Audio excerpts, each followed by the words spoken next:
nyambye oyo weyo nakwasizaako nakugamba nkubuulire bambi nayo omusaasira n'omugamba nga bw'omusaasidde nange atekola ki nsaasira kubanga nange eno gyendi omugugu munene.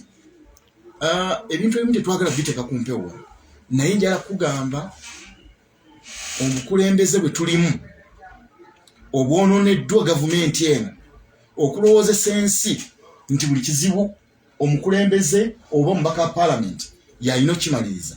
Tugenda kumaliriza ensi etulemye okubeeramu kubanga ne bwe mba nina obusobozi bufaanana butya naku ezo ddira bwe nali ne mbagamba nyinza okubaako bye nsobola okukola naye amazima gabeewo waliwo bisobola kukola. Omubaka wa paalamenti nga gw'ovunaanyizibwa ku ddwaliro, omubaka wa paalamenti nga gw'ovunaanyizibwa ku masomero, omubaka wa paalamenti nga gw'ovunaanyizibwa ku school fees z'abaana, omubaka wa paalamenti nga gwa enguudo bwe zigwamu gwe gwe bakaabirira. Kizibu kinene nnyo kyetusobola kunnyonnyola nsi ate kyetusajja kujjawo nkya okujjako ng'abantu bategedde gye tulaga kubanga ekinnya kye tugwamu kinene. Abantu balina emirimu kyokka n'abalina emirimu tebasasulwa. Naawe teeberezaamu wandibadde weebaza Katonda nti kasi omwana wange afunye muki omulimu naye kakati oli n'afulumya document eri official nti mulusaasire newankubadde abakozi tubalina naye tetugenda kubasasula. Tetugenda kubasasula. Ebyo n'obyogera Hon Byakatonda Abdul agambye nti mpuyambo ye agambye nti ebyo byowulira nti waliwo kye bayita okujja okumuza abantu ne maja waliwo ebitongole bya gavumenti bagenda okumuza abantu 2,000 bakise reduction of cost reduction cost cutting. Yes, naye kakati kasooke tukkiriziganya abantu bameka 2,000 bagenda omanye ekitegeeza ekyo eyo gombolola namba emirimu gyabwe eyo gombolola namba cost cutting district zino wano zikaaba tebagenda kufuna musaala. Radio kimanyi nti ne town council zaateekebwawo tezifunanga ssente ziziyimirizaawo okumuza abantu 2,000 buli muntu bali nti ayina abantu 10 balabirira ogwo omutwalo gw'abantu omuntu tebalina kye bagenda kulya okutandika n'omwaka ogujja. Kyokka ekyewuunyisa kiri kimu, abantu bano baatandikawo ebintu bino kwegamanyi nina byenti okwogera naye nga ate ge mazima. Mutandikawo ekitongole ne mukifunira director ne mumala omusasula oluvannyuma lw'emyaka 5 ekyo ne mukiyimiriza.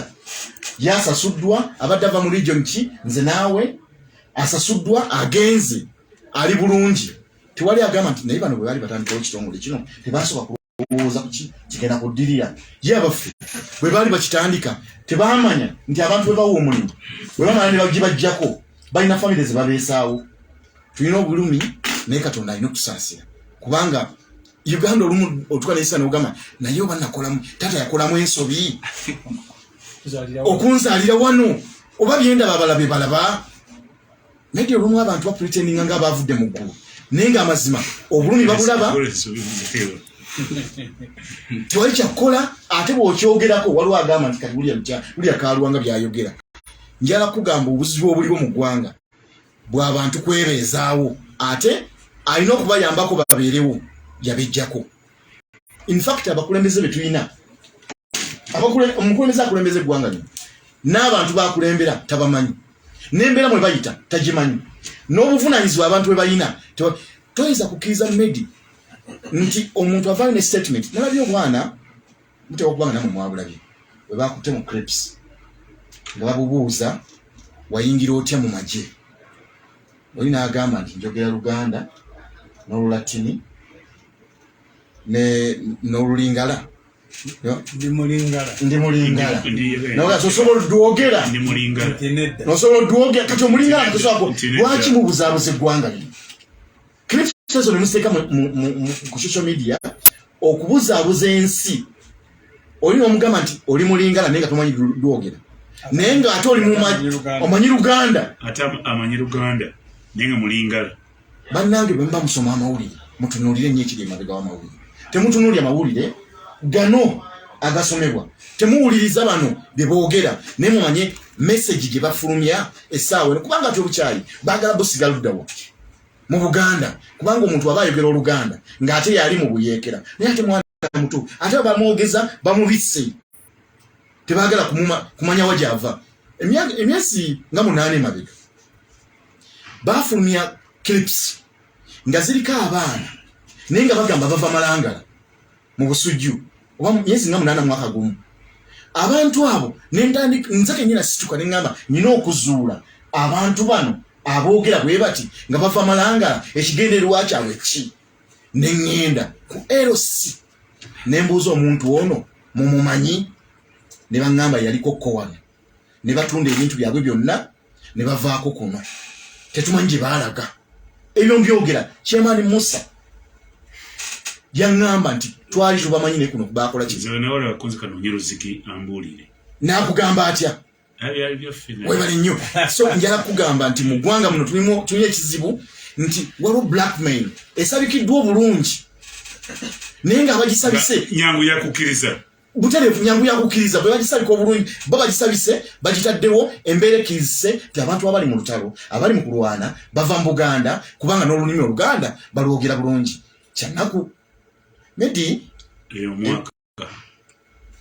gwe mwaka Medi bwe mala okugamba ku kyebyenfuna abantu bafiiriddwa ssente zaabwe naye waliwo ekintu ekizze era mu mwaka guno okimanyi nti kati buli muntu asasula omusolo naye n'atamanyi nti agusasula yeesanga bamuweereza message nga bamugamba nti waliwo omusolo gw'otasasulanga miliyoni nga 5 ne weebuuza nti musolo ki sina kye mmanyi abantu bangi nnyo batandisewo kampani ne bagenda ne baziregisteringa ne zibalina okutandika nga capital taliiwo bo tekibagaana kutandika kubala musolo newankubadde capital yakulema newankubadde kampani teyatandika kukola. This is to remind you nti waliwo omusolo gwe tukubanja era gwenkanankana obuzito bwe buti ekyamulemesa okukola business yali capital ekyamulemesa okubeesaawo omulimu yali capital naye kati ate omugamba nti n'obutakola abwe omusolo bagwagala.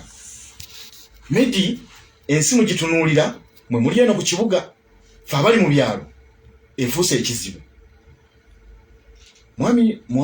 Mwami Semuju ayogeddeko ku kiwamba bantu.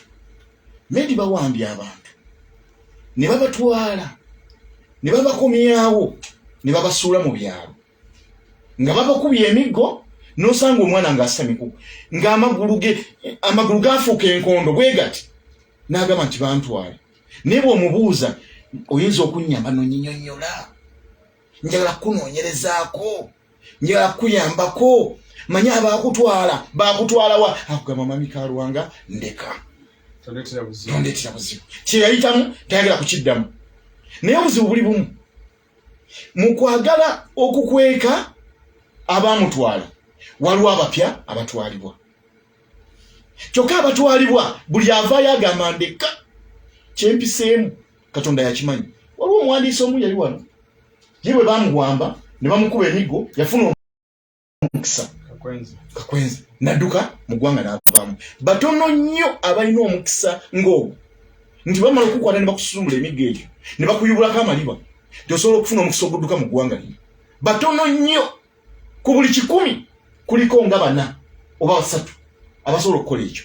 Abantu bali mu kyalo eyo nnina omukazi gwe manya likambaala mutabani we baamukuba emiggo ne bamumalawo yenna ye yali amuyamba naye asiibaawo kundi agamba Kalwanga nnyamba n'ogamba ntandikirewa kubanga si kyakuggwa leero kuba nekyakireeta tukimanyi tomanyi kigendererwa kyakyo abawamba abantu babatwalawa era kigenda kuggwa ddi era nze agenda okulabirira abo bemaze okuba emiggo ne muvunza ne mubasuula ku makubo baganda baabo banyinaabwe ne babalonda ngenda kubeerawo ntya mbalabirire nga mmwe mukola gumu gwa kubasomba kubatwala kukuba na kusuula ku makubo. Ogwo gwe mwaka gwe tuyiseemu. Medi tuyise mu mwaka ogw'okusaanyaawo ebyobufuzi naddala ebibiina by'ebyobufuzi. Owulidde munnaffe ng'akudaala ng'awuza akapapula ak'olukumi tekenkanankana kati nze kankuli mwami Medi okutuusa okubeera ku ssa okuntuusa ku ssa nobati maukwali nfa neva mu nsi kubanga ensinga ewooma ewooma ki ewooma lwakuba owulira obulumi bwennyina muli ka 10 akapya wuliriza obulumi bwennyina gwe tobukola ki tobulina naye n'okubeera mu nsi nga tutambula n'abantu abalowooza bwe batyo abavuddeko asinga osanga wali ensi ennungi esinga eno.